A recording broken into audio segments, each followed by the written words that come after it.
मोदी जैसा नेता ना पैदा हुआ है ना होगा। That's all. मोदी से बढ़ के कोई नहीं है। मोदी मोदी है बस। आपने तो एक पॉइंट बना लिया, मोदी की टक्कर मोदी के बब्बर शेर है। आप विपक्ष लाना नहीं चाहते। काबिल आदमियों की कोई कमी नहीं है हिंदुस्तान में। लेकिन फिर भी आपकी नज़र में कौन है वो चेहरा जिसको आप पीएम देखना चाहते हैं विपक्ष? चलिए, अगर आप यही कह रहे हैं ऑल्टरनेट सब्स्टिट्यूट, वो ठीक हो या ना हो, लेकिन राहुल उसका सब्स्टिट्यूट है। राहुल गांधी खाली हाथ आए थे मोदी जी और खाली हाथ ही जाएंगे। उन्होंने कहा था ना कभी कि हम अपने पास तो एक झोला डंडा रहता और कुछ भी नहीं, वही होता है। अच्छा, ऐसा क्या है मोदी के अंदर कि आपको तीसरी बार भी मोदी ही चाहिए और राहुल गांधी के पांचवी बार छठी बार हर बार मोदी चाहिए, क्योंकि मोदी पूरे देश के लिए सोचता है। ठीक है, मोदी ने बाहर देशों में भी अपना डंका बजाया है। ऐसे थोड़े वैसे ही थोड़ी मचता, वैसे ही थोड़ी मचता। ये क्या रोड बनाए गडकरी जी ने, नितिन गडकरी जी ने। राहुल गांधी जी के पीछे ना 1 किलो ग्रीस का डब्बा लगा के धक्का मार देना तो बड़ौदा उतरेंगे, दिल्ली टू बड़ौदा ही उतरेंगे। ये कंडीशन कर दी है इस देश की मोदी जी ने। एक बात जानता हूँ, हिंदुस्तान के अंदर 2 ही नेता थे। एक नेता नहीं था जो इंदिरा का लौटा था, क्या नाम था उसका? संजय था। संजय था। और फिर इसके बाद में मोदी जैसा नेता ना पैदा हुआ है ना होगा। That's all. मोदी से बढ़ के कोई नहीं है। मोदी मोदी है बस। क्यों मोदी में ऐसा क्या है? नीतीश कुमार, राहुल गांधी, ऐसा क्या है? मुट्ठी बना के आपने देखा नहीं है? मुट्ठी बंद रही है ना। हिंदुस्तान की कितनी बड़ी ताकत हो गई। पहले कोई भी चाटा मार दिया करता था हमको। लेकिन राहुल गांधी कह रहे हैं हमने देश बना के खड़ा किया, मोदी जी बेचते जा रहे हैं। वो तो बच्चा है, वो तो ABCD जानता ही नहीं। अरे सर, विदेश से पढ़ के आए हैं, बहुत बड़ी पार्टी के नेता हैं। छोड़ो यार, विदेश से भारत जोड़ो यात्रा कर रहे हैं, भारत को जोड़ो। तो ऐसे तो हर आदमी कहता है। मतलब मोदी ने बाहर देशों में भी अपना डंका बजाया है। ऐसे थोड़े वैसे ही थोड़ी मचता, वैसे ही थोड़ी मचता। ये और देश के प्रधानमंत्री जिनको बोलने की भी वो नहीं है, तमीज नहीं है, ताकत नहीं है उनके अंदर। उनके साथ जो उनको जोड़ने का, समझे, गले से लगा के बैठाते हैं, मिलाते हैं, सारी चीज़ें बात करते हैं। मतलब उस बिजनेस का भी काम करता है, हर चीज़ का काम करता है। इतने बड़े देश को संभालना एक आदमी के लिए बहुत ही मुश्किल है, पर उसने आसान कर रखी है। मैं तो ये कर रही हूँ।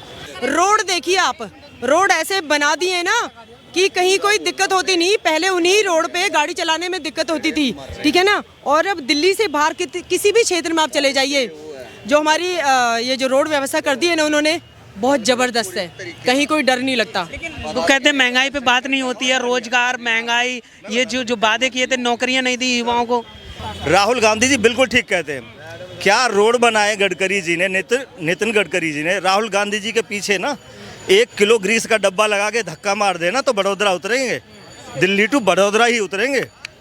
ये कंडीशन कर दी है इस देश की मोदी जी ने। जहाँ यहाँ से बड़ौदा पहुँचने में 2 दिन लगते थे ना, मैं कह रहा हूँ ग्रीस से धक्का मार के पहुँच जाएंगे। ऐसे शानदार रोड बना दिए हैं सर। मैं हरियाणवी हूँ और ज़्यादा कठोर बोलूँगा तो शायद आपको भी अच्छा नहीं लगेगा। खा गए सर। हरियाणा का एक 56 किलोमीटर का एक पैच था KMP का, कुंडली मानेसर पलवल, 10 साल में नहीं बना था। मोदी सरकार आते ही 135 और 135 KMP और KGP 2 साल के अंदर, यानी 18 से 20 महीने के अंदर पूरा वो 4 लेन नहीं बना पाए थे, 6 लाइन बना के हमारे हवाले कर दिया। हमारे यानी जनता के हवाले कर दिया। यही तो विकास है सर। विकास तो इसी को कहते हैं। आप यही सोच लीजिए ना, मोदी जी ने एक कहने वाली बात है, खाली हाथ आए थे मोदी जी और खाली हाथ ही जाएंगे। उन्होंने कहा था ना कभी कि हम अपने पास तो एक झोला डंडा रहता और कुछ भी नहीं, वही होता है। अच्छा, ऐसा क्या है मोदी के अंदर कि आपको तीसरी बार भी मोदी ही चाहिए? हर बार मोदी चाहिए, क्योंकि मोदी पूरे देश के लिए सोचता है। ठीक है, केजरीवाल और राहुल सिर्फ जातिवाद की, हिंदू मुस्लिम करके ये राजनीति करते हैं। मेरी भी मुस्लिम फ्रेंड, मैं जामिया कॉलेज से पढ़ी हुई हूँ, मेरे भी बहुत वो दोस्त हैं, सब कुछ है, मेरी सहेलियाँ हैं, सब कुछ है। ये किसने सिखाया? ये सिर्फ टीवी पे आके बोल देने से क्या हिंदू मुस्लिम अलग अलग हो जाएंगे? हाँ, भाजपा बांटने का काम करती है। कब बांटा भाजपा ने? भाजपा ने तो मुस्लिमों को भी MLA बनाया, सबको बनाया है। मैंने वही बात बोली ना, क्या जब मोदी जी जब इन्होंने आपका जो घर दिए, गरीबों को बांटे, ठीक है ना, और हाँ, और वही जो गैस वाला एक जो काम किया था, ज़्यादा नाम नहीं जानती मैं, क्या उस समय उन्होंने देखा था ये हिंदू के घर में जा रहा है, मुस्लिम के घर में जा रहा है? दिल्ली वालों को पता क्या है? मैंने बोला कि दिल्ली से बाहर जाकर देखिए क्या किया है मोदी जी ने, अगर मोदी जी का विकास देखना है तो। 24 को लेकर क्या सोचते, कौन होना चाहिए प्रधानमंत्री, किसे देखना चाहते हैं? 24 के लिए तो ऐसा लगता है कोई विपक्ष के पास कोई ऐसा कोई है नहीं। क्यों विपक्षीबाज क्यों नहीं है? राहुल गांधी हैं, केजरीवाल हैं, नीतीश कुमार हैं। इनके पास ऐसा आप वो ऐसा आज की डेट पे देखा जाए तो विपक्ष के पास ऐसा कोई बंदा जो है एक स्टेट से, हमारा तो 30 स्टेट है, एक स्टेट से कम ऐसा कोई बंदा है जो कि 5 सीट लाए एक स्टेट से, ऐसा बंदा कोई विपक्ष के पास है नहीं। बात यह है, आप केजरीवाल की बात करो, केजरीवाल वहाँ पे पंजाब में इलेक्शन लड़ रहे 100 सीट जीत दिया था, लोकसभा इलेक्शन हार क्यों गया? तो ये बात समझिए, दिल्ली में 10 साल से केजरीवाल है, एक सीट लोकसभा की सीट जीत क्यों नहीं पा रही है?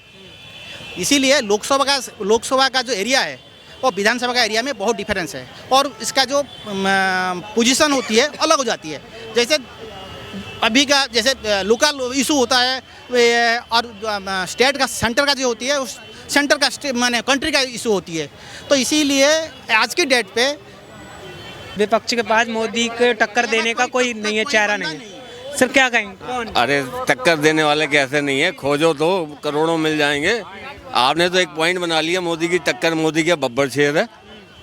आप विपक्ष लाना नहीं चाहते, काबिल आदमियों की कोई कमी नहीं है हिंदुस्तान में। लेकिन फिर भी आपकी नज़र में कौन है वो चेहरा जिसको आप पीएम देखना चाहते हैं विपक्ष? चलिए, अगर आप यही कह रहे हैं ऑल्टरनेट सब्स्टिट्यूट, वो ठीक हो या ना, लेकिन राहुल उसका सब्स्टिट्यूट है। राहुल गांधी यस। कौन होने चाहिए 2024 में प्रधानमंत्री, किसको देखना चाहते हैं? अभी 2024 में नरेंद्र मोदी के अलावा अभी कोई भी आने वाला नहीं है। क्यों? क्योंकि इन्होंने जो 7 वर्ष जो काम किया है केंद्रीय स्तर पर, ये एक अच्छे नेता हैं। चाहे वो फॉरेन का मामला हो, चाहे ये देश के मामला हो, ये अच्छे रहे हैं। इनके समय में विकास अच्छा हुआ है, लोग सुकून से जी रहे हैं, दंगे फसाद नहीं हो रहे हैं, ठीक है ना, आतंकवादी घटनाएं नहीं हुए, इससे मैं खुश हूँ। ये गलत है। राहुल गांधी कहते हैं ये इनका एक क्वेश्चन बड़ा जो गलत बोला कि दंगे फसाद नहीं हो रहे और घटनाएं नहीं हो रही। मेरे पास इतना चिट्ठा है कि 90% चोरियां हो रही हैं, 90% दंगे हो रहे हैं हमारे जम्मू कश्मीर में बम हटाए जा रहे हैं, उनके लिए प्लानिंग हो रही है। कश्मीर में आतंकवाद फैल रहा है, ये कैसे बोल रहे हैं दंगे नहीं हो रहे? अब इससे पहले नहीं होते थे, इससे पहले नहीं हो रहे थे क्या? इससे पहले भी 2014 से पहले ये बोल रहे हैं ना, ये बोल रहे हैं कि अभी नहीं हो रहे। हर शहर में बम ब्लास्ट होते हुए 2004 से 14 तक, चाहे वाराणसी हो, हैदराबाद हो, दिल्ली हो, बम्बई हो, हर जगह घटनाएं, समस्याएं हर समय रहेगी, ठीक है ना। उसके अपेक्षाकृत